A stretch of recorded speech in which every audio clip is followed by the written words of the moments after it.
नमस्कार। आज आपण आलेलो आहोत भुदरगड तालुक्यातील शेळगाव ठिकाणी।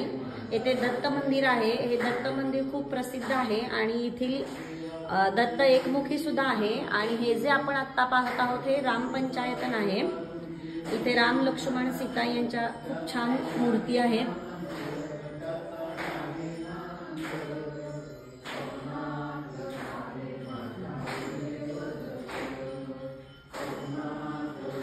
ते पलीकडे आपण बघू शकतो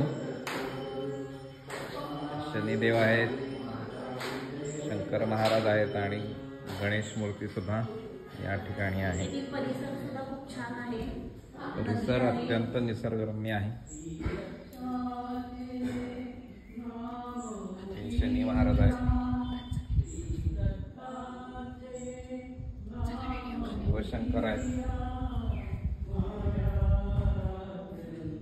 आणि गणपती बाप्पा सुद्धा या ठिकाणी आहे।